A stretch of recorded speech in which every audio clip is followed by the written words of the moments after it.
Okay, so I guess they turned off the comp. I wonder why. People probably. Jesus. Okay, so I've been saying consistently for the past, I don't even know how long, for a while on my stream now, I'm no longer going to talk about Daniel Larson, and it's because I think that bringing attention to Daniel is the worst thing for him in this capacity. I want to watch this, though. It's a very short clip. I think it humanizes Daniel, but the reality is, and I wanted to, I guess, talk about this. People have been constantly coming back to topic. Look at this. He said this word or this word. And he's being that.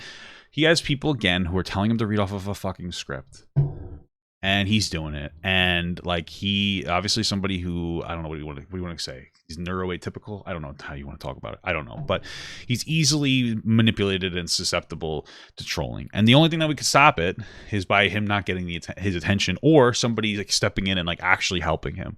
And that doesn't seem like something that's going to happen. He doesn't seem to like have somebody that can step in and help him with a online career.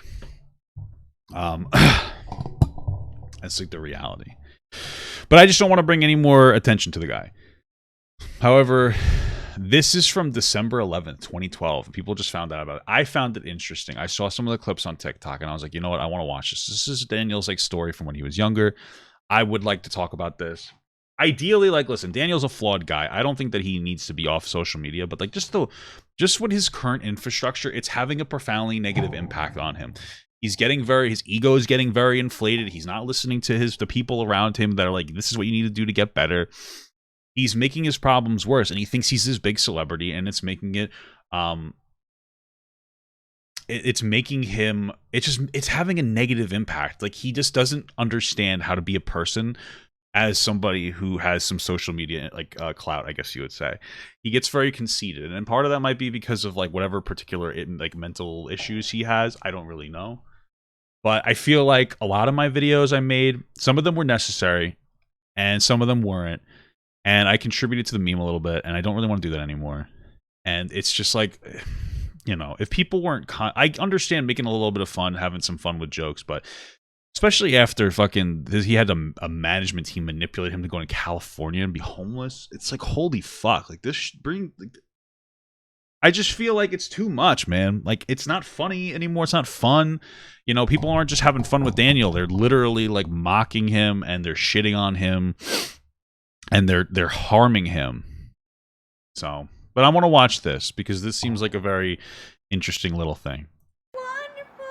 The Tennyson Center for Children has become one of the Rocky Mountain region's leading treatment centers for emotionally and crisis-affected children, particularly those suffering from abuse and neglect. Good boy. When I first came here, I actually was really nervous. That's 14-year-old Danny, who came from an extremely neglectful home. When his grandmother got word of Danny's situation, she moved here from California to be his guardian. Wonderful. So he wouldn't end up in a foster home. Danny still lived at the center for a year and a half, but now lives with his grandma, continuing to go to school at Tennyson and receive treatment. When he came to Tennyson almost 3 years ago, he was very angry and confused and feeling very uncertain about his life and where he belonged and what was going to happen. Rod Witt, the president of Tennyson Center, says the program gives children like Danny great opportunity. Do they bring some challenges? Absolutely, they do. But, you know, they've got the opportunity to, number one, be safe. Did they say his age in this? Because this is 9 years ago. So this would actually help us, like, figure out his age. Because like people are like, oh, he's 30. He's not 30, bro. He's like, I'm pretty sure he's like 21 or 2 or something. Number two, receive some attention that they said he was 14. Thank you for catching that. So he's like 21 now. You know what I mean?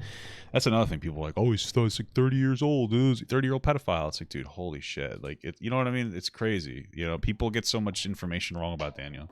In some cases, never received. And number three, to get help and to be themselves and to really let their own personalities come forth. He's 23? How am I this bad at math?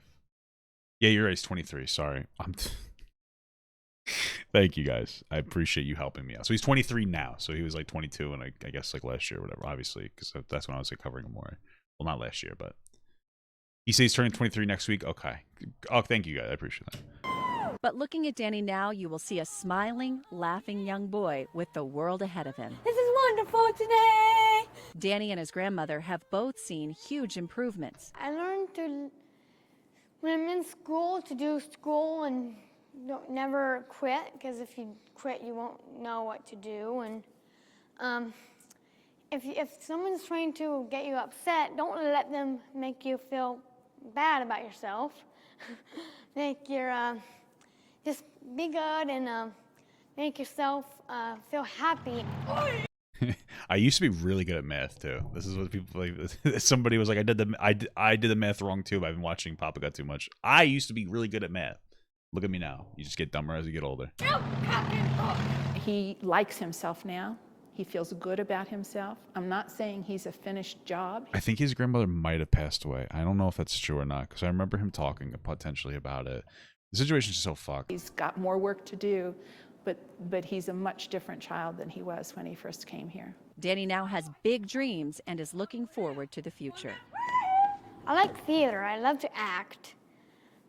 I want a storm chase when I get older. What's a storm chase? Hopefully I'll be on the news one day. As Danny says goodbye, he has this to say to the people at the Tennyson Center. Thank you for having me. It was a pleasure being here. And it did a lot to help me. I made lots of friends. I learned how to do stuff I never knew how to do before. And it's much better now. Thank you. Damn, man. It's sad. Maybe he would have been better off staying there. I don't know. I'm not criticizing his grandmother. It's just like, fuck. He just seems so like balanced and happy in this video. I just got like an awkward extra 10 seconds of him just staring at the camera. Couldn't have just cut it there. Okay, great. Good video, guys. Let me turn myself back up. Yeah, man, this shit's just fucked up. It's interesting though, because I know a lot of people are trying to turn Daniel Larson into like the Chris Chan of TikTok, and like Chris Chan was also on the news when he was younger. It's just crazy how this shit works. This shit is sad, man. This shit's very sad.